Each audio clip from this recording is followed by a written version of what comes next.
Pourquoi Chomsky? Pourquoi ce film avec Chomsky? Voilà une question qui revient souvent. Réponse: parce que Chomsky est un intellectuel qui met le savoir non pas au service du pouvoir, mais au service du contre-pouvoir, au service de ceux qui questionnent le pouvoir et qui souvent s'opposent au pouvoir. Donc, à l'inverse de beaucoup de ces intellectuels qui ont pour fonction d'assurer l'emballage idéologique de l'ordre des choses. Mais là, attention, méfions-nous des contrefaçons. D'un côté, méfions-nous des faux prophètes qui se déguisent en rebelles pleins de compassion pour mieux nous convaincre d'accepter le monde tel qu'il est. Et d'un autre côté, méfions-nous de l'anti-intellectualisme d'un George W. Bush ou d'un Nicolas Sarkozy. Le terme même d'intellectuel est assez obscur. Ce que nous appelons intellectuels sont des gens qui ont suffisamment de ressources et de moyens pour parler en public des affaires humaines, des sujets d'intérêt général. Mais ça ne veut pas dire qu'ils aient quelque chose d'intéressant à dire, ou qu'ils soient plus intéressants que ce que pourrait dire le charpentier du coin. Ils ont juste des privilèges et des opportunités de s'exprimer qu'ils utilisent de différentes façons. Mais enfin, vous considérez que les intellectuels, la plupart du temps, sont là pour maintenir l'ordre.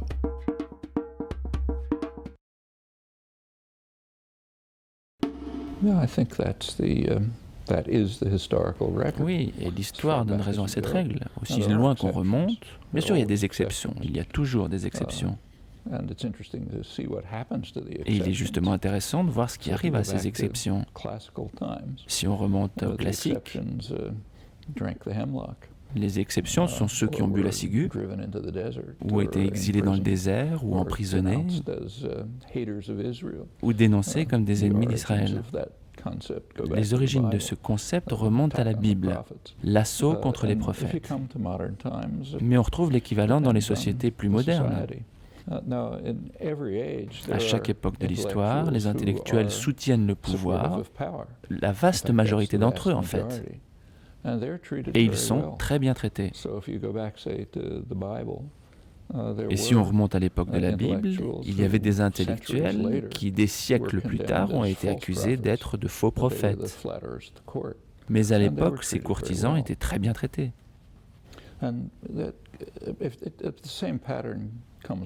C'est le même schéma qui se répète jusqu'à nos jours. Prenons par exemple la Tchécoslovaquie à l'époque du bloc soviétique. Václav Havel était un intellectuel critique et il a passé un certain temps en prison. Et si on compare avec la sphère d'influence américaine, comme le Salvador, ce qu'on y avait, c'est ce que vous voyez sur ce tableau, qui représente comment des intellectuels dissidents ont été assassinés. Voilà des différences de traitement réservées aux intellectuels selon les différents types de sociétés. Et si on observe comment les intellectuels occidentaux ont réagi à ces deux exemples, Václav Havel est devenu une personnalité admirée de tous, célébrée et honorée comme telle. Et qu'en est-il du père Yakuria, qui a été abattu d'une balle dans la tête par une armée meurtrière pilotée par les États-Unis, parce qu'il était justement un intellectuel dissident? Qui connaît son histoire?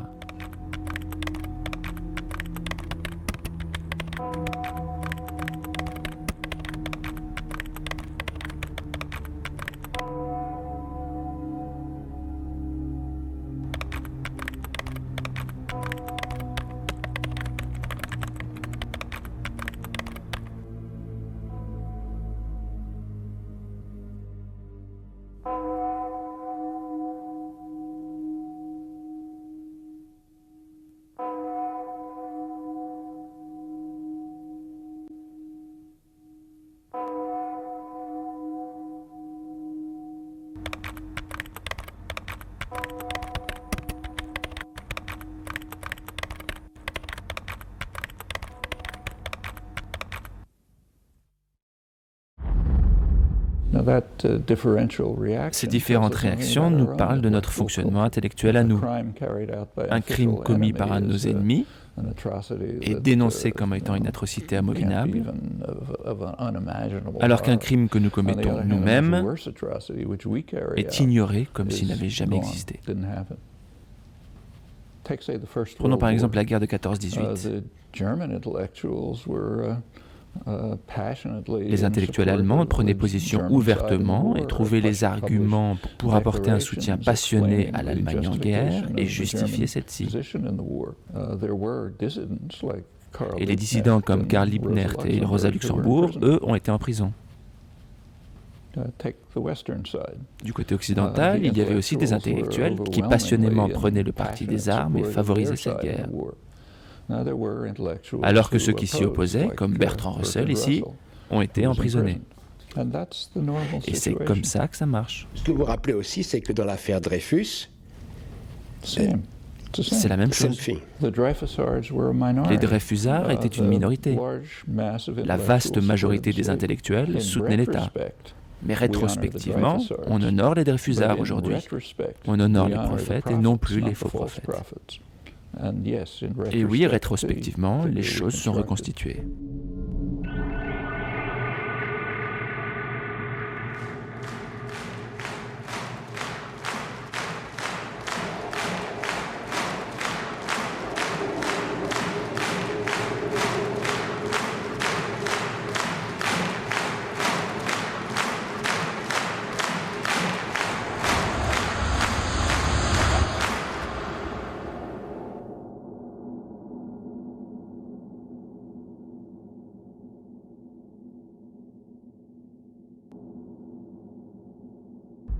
Chomsky emploie le mot intellectuel dans une perspective qui est peut-être pour la France plus particulièrement un peu bizarre et dérangeante, tu comprends?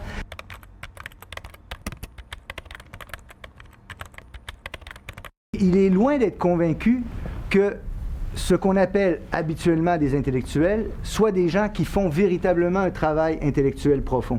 Il pense qu'un grand nombre de gens, je le dis avec assez de certitude, allez vérifier, hein, fiez-vous pas à ma parole, mais il pense qu'un grand nombre de gens qu'on affuble du nom intellectuel font globalement un travail clérical assez plat, tu comprends?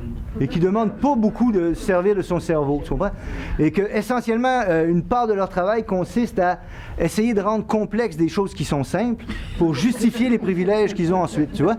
Alors, donc, le mot intellectuel a, en ce sens-là, une connotation un peu spéciale, peut-être plus pour la France encore que d'autres pays, mais Chomsky défend véritablement cette chose-là. Et il va souvent dire des choses comme « s'il s'agit vraiment de se servir de son cerveau, mon mécanicien se sert de son cerveau. » Alors que X, Y, Z, qu'on clame comme un vrai intellectuel, si on pouvait réduire en termes simples et en phrases pas trop compliquées ce qu'il avance, tout le monde se rendrait compte que c'est ou banal, ou ridicule, ou faux. Tu vois? Alors, il défend un peu cette perspective-là. Ceci dit, vous avez compris, j'espère, hein, que cette utilisation, qualifions-la peut-être de critique, de polémique, de particulière, du moins intellectuelle, ne nie pas le fait que Chomsky est un rationaliste et quelqu'un qui se sert de sa tête, qui a fait du travail intellectuel de grande envergure et qui sait le reconnaître quand il le voit, qui est parfaitement convaincu que c'est important d'en faire. Mais il y a chez lui donc cette critique de l'institutionnalisation des intellectuels qui est bien présente, bien réelle, et si je peux me permettre de donner mon point de vue, qui me semble globalement vrai dans un grand nombre de cas. Voilà.